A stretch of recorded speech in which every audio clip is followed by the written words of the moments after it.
Приветствую, друзья! Продолжаю разбирать коротко самые резонансные события в мире.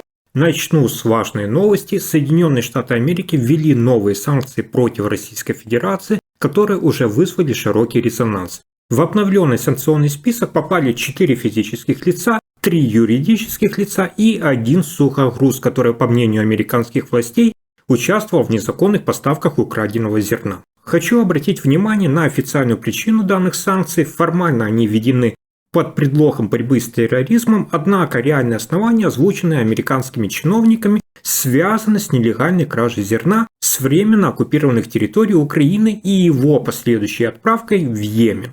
Этот аспект вызывает особое возмущение на Западе, поскольку речь идет о масштабных поставках сельхозпродукции, выведенной из-под украинского контроля.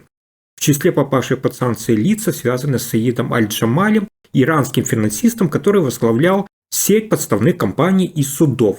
По данным Министерства финансов Соединенных Штатов Америки, именно через эту структуру осуществлялись финансовые операции, которые позволяли Российской Федерации скрывать происхождение зерна и обходить международные ограничения. Кроме того, в санкционный список вошли уроженцы Афганистана, имеющие российское гражданство, которые являются учредителями компаний Skyframe и Colibri Group. По информации американских спецслужб, эти компании фактически действовали как фиктивные посредники, которые обеспечивали логистику и поставки похищенного зерна. Однако есть и неожиданный поворот. Из санкционного списка Соединенных Штатов Америки была удалена Екатерина Ротенберг. Это супруга российского миллиардера Бориса Ротенберга, которая оказалась под санкциями еще в марте 2022 года. Это решение Минфин США не объяснил, что сразу же вызвало массу спекуляций и вопросов, ведь фамилия Ротенберг уже давно связана с крупнейшими российскими олигархами, имеющими тесные связи с Кремлем. Еще важная деталь: в Министерстве финансов Соединенных Штатов Америки уже неоднократно подчеркивали, что Соединенные Штаты готовы вводить самые жесткие санкции против России. Вашингтон не исключает новых ограничительных мер, если сочтет это необходимым для усиления давления. Но это еще не все. Спецпосланник президента США в Украине Кит Келлах в эфире Fox Business сделал резонансное заявление, касающееся эффективности санкций против России. По его словам, в этом вопросе есть серьезная проблема, и она связана не столько с самими ограничениями, сколько с их реальным соблюдением. Келлах напомнил, что министр финансов США Скотт Бессент недавно дал оценку санкциям, поставив их на уровень 6 из 10 по степени жесткости. Однако по реальному соблюдению они, по его мнению, не превышают оценки 3 из 10, что значительно снижает их воздействие на российскую экономику. Чиновник подробно объяснил, что именно необходимо сделать, чтобы усилить эффект данных санкций. Он подчеркнул, что Соединенные Штаты Америки могут перейти к более решительным действиям, в частности, заняться российскими суверенными активами, которые сейчас заморожены в Бельгии. Речь идет о 300 миллиардов долларов, которые можно использовать как инструмент давления на Россию. Кроме того, Келлах обратил внимание на так называемый теневой флот, то есть это система танкеров, перевозящая нелегальную нефть по всему миру. По его данным, 70% этих судов проходят через Балтику, и Соединенные Штаты Америки вполне могут фактически заблокировать этот маршрут. Спецпосланник президента США напомнил, что Дональд Трамп во время своего первого президентского срока уже использовал подобную тактику. Тогда Вашингтон остановил поставки угля из Северной Кореи в Китай, применяя жесткие санкционные механизмы. По словам Кита Келлаха, подобные сценарии можно реализовать и сейчас. Например, с помощью катеров береговой охраны, которые способны физически препятствовать перевозке нефти. Он подчеркнул, что это крайние меры, но они уже применялись. Более того, Соединенные Штаты Америки полностью отслеживают маршруты теневого флота, знают, где находятся эти суда и из каких портов они выходят. Поэтому, если действительно наладить жесткий контроль и соблюдение санкций, они начнут кусаться и принесут реальные результаты.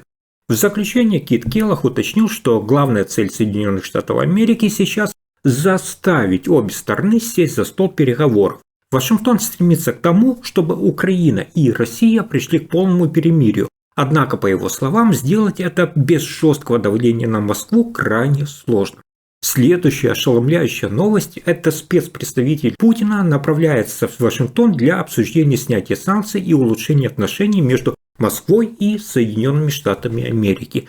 Как сообщает CNN, ссылаясь на источники, близкие к Белому дому, Кирилл Дмитриев прибыл в США в среду, где встретится с американским спецпосланником на Ближнем Востоке Стивом Уиткофом. В ходе данных переговоров стороны обсудят будущие форматы взаимодействия, а также возможные пути завершения военного конфликта на территории Украины. Цитата. Его визит станет первым приездом в США высокопоставленного российского чиновника с момента начала вторжения в Украину, подчеркивает CNN, добавляя, что это можно расценивать как еще один шаг к потеплению отношений между Вашингтоном и Москвой после возвращения Дональда Трампа к власти. Переговоры Дмитриева и Уиткофа – это не единичный на самом деле случай, а продолжение серии тех встреч, которые проходили в последние недели. До этого, как вы знаете, 18 февраля российская делегация с участием Дмитриева уже вела переговоры с представителями США в Эр-Рияде. По мнению аналитиков, приезд Кирилла Дмитриева в Вашингтон – это тот сигнал Кремля о готовности к улучшению двухсторонних отношений. Близкий соратник Владимира Путина, вероятно, предложит ряд экономических инициатив, которые могут быть интересны Дональду Трампу и его команде. Цитата. «Трамп все больше раздражен задержкой Москвы в достижении широкого мирного соглашения по Украине, и визит Дмитриева может помочь снизить напряженность», цитирует CNN мнение западных аналитиков. На время пребывания Кирилла Дмитриева в США американская власть временно приостановили действие персональных санкций, которые были наложены на него 28 февраля 2022 года. Формально он не мог бы получить американскую визу из-за поддержки российской военной агрессии в Украине, однако временное послабление указывает на то, что Вашингтон готов рассматривать возможные компромиссы. Далее шокирующая новость связана с норвежской фирмой, которая подделывала страховые документы для российских танкеров. Это просто невероятно. Расследование в отношении компании «Ромарин», которая якобы обеспечивала страхование покрытия для судов, подпадающих под международные санкции, всколыхнуло не только норвежские власти, но и весь абсолютно Запад. Сегодня стало известно, что норвежские регулирующие органы ведут тщательную проверку деятельности «Ромарин». Как оказалось, эта фирма фактически не имела никакой лицензии на предоставление страховых услуг, однако активно выдавала фиктивные документы, которые позволяли десяткам российских нефтяных танкеров продолжать свою деятельность, обходя данные санкции. «Ромарин» была официально зарегистрирована в Норвегии и даже имела свой собственный веб-сайт, на котором предлагала страховое покрытие для судов, вероятно входящих в так называемый теневой флот России. К сведению, этот термин используется для обозначения судов, которые помогают Москве обойти ограничения на экспорт нефти и других товаров. Многие из этих танкеров находятся под санкциями Запада, но благодаря подобным махинациям они могут продолжать перевозки, создавая огромные риски для экологии и мировой торговли.